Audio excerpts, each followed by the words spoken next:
Hey, this is Joe Peluso, the marketing coordinator here at Complete Payroll. 2022 is our 30th anniversary, and as a part of our 30th anniversary celebration, we wanted to do something for the community that has done so much for us. So obviously Perry, New York, but the surrounding areas, Pike and Pavilion, etc.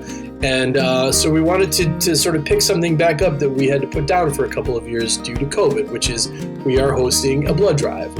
It's going to be this Thursday, October 6th, at the Pike Fire Hall in Pike, New York. It's from 10 a.m. until 3 p.m.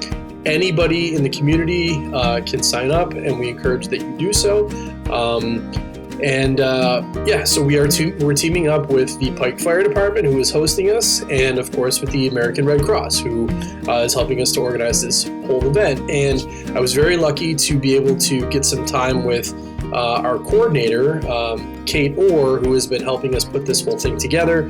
And she sat down with me and we did an interview, and we talked about a lot of things. We talked about the origins of the American Red Cross. We talked about where the American Red Cross logo comes from. She gave me some pretty interesting statistics about who donates and where the donations go. Really incredible stuff. A lot of stuff about Hurricane Ian and the Red Cross's role in helping Florida and the Eastern Seaboard and all the other states that were hit by Hurricane Ian, and about where your donations go to help that and other things. Really interesting conversation. Kate was a blast to talk to. She's been incredible to work with, and I was very lucky to get some time with her to help clear up some things that people didn't understand about blood drives in general, about specifically what we're doing. So it was fantastic. So I'm going to share little pieces of it. And so what you're about to see is just a few minutes of my conversation with Cate Orr from the American Red Cross about our blood drive coming up this Thursday, October 6th, 10 a.m. to 3 p.m. at Pike Fire Hall in Pike, New York. We hope you can make it out. Please enjoy. Thank you.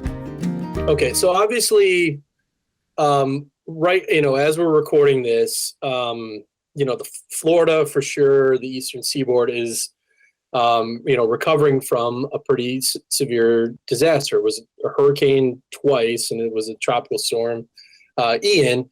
So what is the Red Cross's role when something like this happens? That's a great question. Right now, there are volunteers from all 50 states and the District of Columbia in Florida that have mobilized. So actually disasters strike approximately every 8 minutes in the country, and it could be something from a house fire all the way to this kind of extreme situation. We already have also volunteers in Puerto Rico and Alaska. There were storms right before Hurricane Ian, before that struck the Eastern Seaboard, like you said. So there are friends of mine, volunteers I know, and staff who are mobilized to all those areas, even coming from Western New York. Right now, there are over 30 shelters in Florida. The Red Cross works in coordinating. So the Red Cross role is, in this kind of a situation, full force, because the Red Cross is made up of several pillars, and the pillars that we're made up of, most everyone also has heard of this, but don't realize it's the foundations, the foundational pillars. So I work with the biomedical, which is blood services. Red Cross works with 40% of the nation's blood supply. 40%, that's a lot of the country's blood supply. Someone needs blood in our country every 2 seconds. Every 2 seconds. And when something like this happens, many blood drives are canceled. Blood donors can't get to give blood. What happens is we shift and have blood services and blood products being shipped south. So perhaps you give blood tomorrow. It takes up to 3 days for blood now to be tested in the labs, and it can be shipped then, once it's been processed, to somewhere probably south right now. It might not. There's apps now you can track your blood donations, and it might stay right here in the Buffalo area.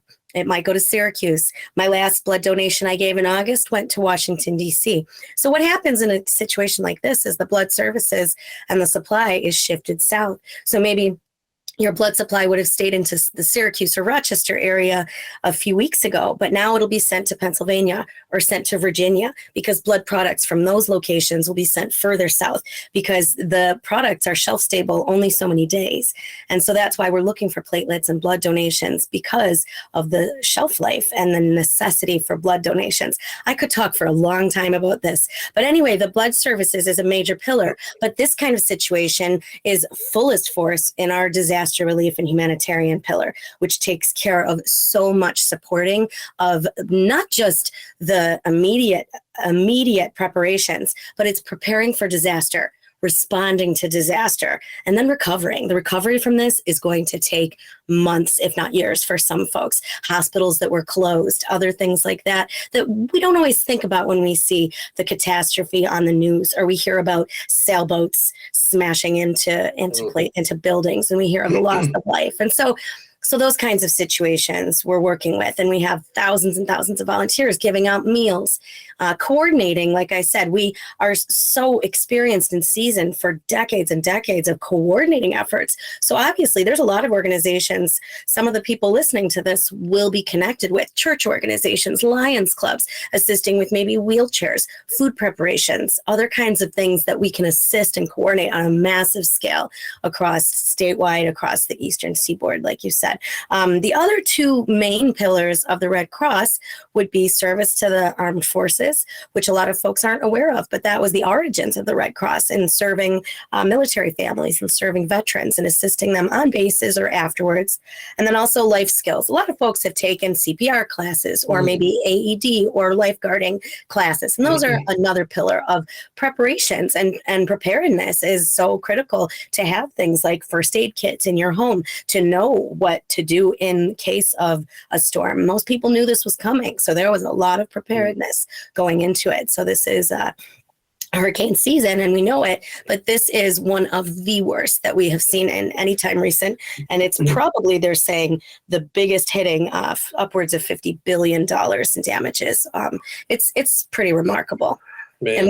And we're unaffected here in the sense that we can do what we can do to offer our support. We feel helpless. We're states and states away. Maybe we're not a Red Cross volunteer. We can't just up and go support a food bank or go support a blood bank.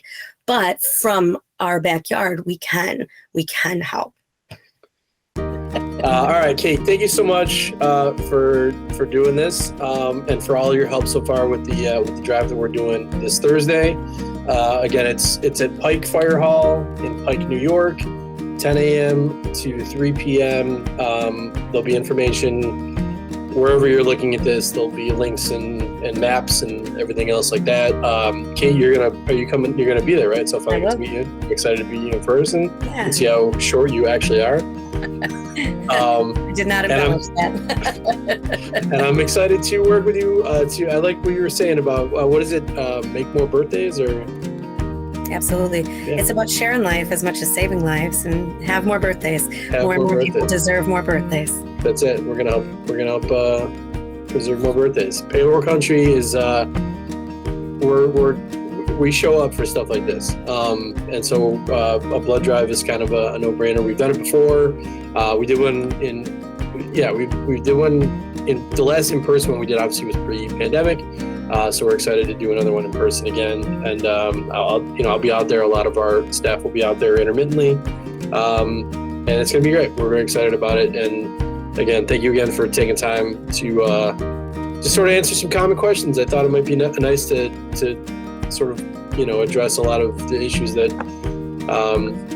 we were facing with this, and then also just to kind of shine a light on an amazing thing that the American Red Cross does. I mean, that's what we're doing. Our 30th anniversary is all about sort of it's sort of showing love, as opposed to just showing love for our clients, the people we serve, the community that we're in, stuff like that. This is a huge leg of the 30th anniversary planning that we've been doing. Is we certainly wanted to do something for the area that we live in. So thank you so much for helping us do that, and again for taking time this evening to talk with me. was all my pleasure. Thank you, Joe. All right. What you're doing is so much because it's action. It's not just talking about it. It's doing something about it. So thank you from the bottom of my heart. Yeah, happy to help. All right. See you Thursday. See you then.